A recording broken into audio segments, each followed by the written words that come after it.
Hi friends, আমি তনুশ্রীস কিচেনে সবাইকে স্বাগত। আজকে আমি ক্রিসমাসের স্পেশাল প্লাম কেক তৈরি করে দেখাবো।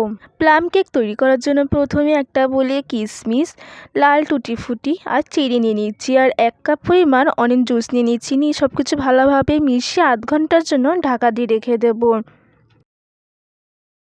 এবার ক্যারামেল সিরাপ তৈরি করব। তার জন্য বাটিতে 4 টেবিল স্পুন চিনি দিয়ে দিচ্ছি। চিনি যতক্ষণ না মেল্ট হচ্ছে ততক্ষণ নাড়াচাড়া করব। চিনিটা দেখতেই পাচ্ছেন মেল্ট হয়ে গেছে। এবার এর মধ্যে পরিমাণ মতো জল দিয়ে দিচ্ছি। ক্যারামেল সিরাপটা এবার সোক করে রাখা ড্রাই ফ্রুটসের মধ্যে দিয়ে দিচ্ছি, দিয়ে ভালোভাবে মিশিয়ে নিচ্ছি।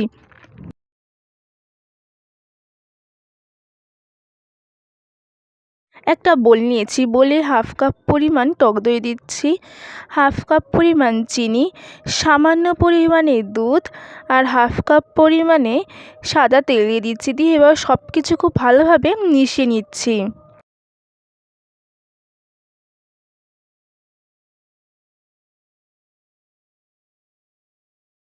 খুব ভালোভাবে মিক্স করে নিয়েছি। এবার এর মধ্যে 3 কাপ পরিমাণ ময়দা দিয়ে দিচ্ছি, 1 টেবিল স্পুন বেকিং পাউডার আর 1 টেবিল স্পুন বেকিং সোডা দিয়ে দিচ্ছি। দিয়ে সব কিছু খুব ভালোভাবে মিশিয়ে নেব। অরেঞ্জ জুসে সোক করে রাখা ড্রাই ফ্রুটসগুলো এবার দিয়ে দিচ্ছি, দিয়ে ভালোভাবে মিশিয়ে নেব।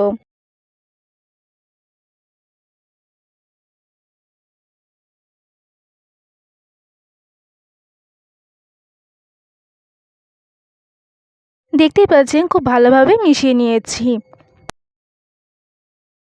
আজকে আমি দুভাবে কেকটা তৈরি করব, একটা অ্যালুমিনিয়াম ফয়েল মোল্ডে আর একটা এই কেক মোল্ডে তৈরি করব।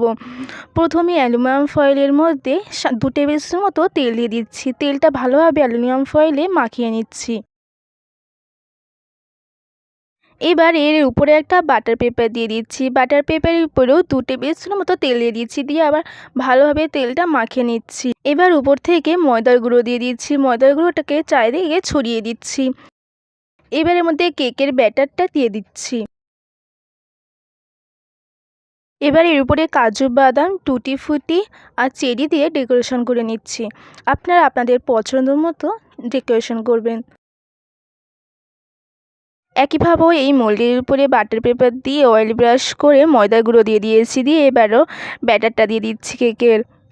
দিয়ে আবার উপর থেকে ডেকোরেশন করে দিচ্ছি টুটি ফুটি, চেরি আর কাজু বাদাম দিয়ে। ইন্ডাকশানে কড়াই বসিয়ে দিয়েছি। কড়াইটা আগে থেকে প্রিহিট করে নিয়েছিলাম। এবার এর মধ্যে অ্যালুমিনিয়াম ফয়েলের মোল্ডটা বসিয়ে দিলাম। 25 থেকে 30 মিনিট পর্যন্ত ঢাকা দিয়ে রাখবো। 30 মিনিট ধরে বেক করে নিয়েছি। এবার ঢাকনাটা তুলে টুথপিক দিয়ে চেক করব যে কেকটা তৈরি হয়ে গেছে কি না। দেখতেই পাচ্ছেন টুথপিকটা পুরো ক্লিয়ার এসেছে, মানে কেকটা তৈরি হয়ে গেছে। এবার কেকটা ডিমোল্ড করব। তার জন্য একটা থালা নিয়েছি। থালার উপরে কেকের মোল্ডটা এমভাবে উল্টিয়ে দিলাম, দিয়ে কেকটাই বের করে নিলাম। এবার উপর থেকে বাটার পেপারটা তুলে নিচ্ছি। এবার কেকটা আপনাদের কেটে দেখাচ্ছি। কেক মোল্ডে যেই কেকটা তৈরি করেছিলাম সেটাও ডিমোল্ড করে নিয়েছি। করে নেওয়ার পরে এবার বাটার পেপারটা তুলে নিচ্ছি। এবার এটাও কেটে দেখাচ্ছি। ক্রিসমাস স্পেশাল প্লাম কেক খুব সহজে বাড়িতে এইভাবে বানিয়ে নিন। আর আমার রেসিপি যদি আপনাদের ভালো লেগে থাকে অবশ্যই লাইক, কমেন্ট, শেয়ার, সাবস্ক্রাইব করতে ভুলবেন না।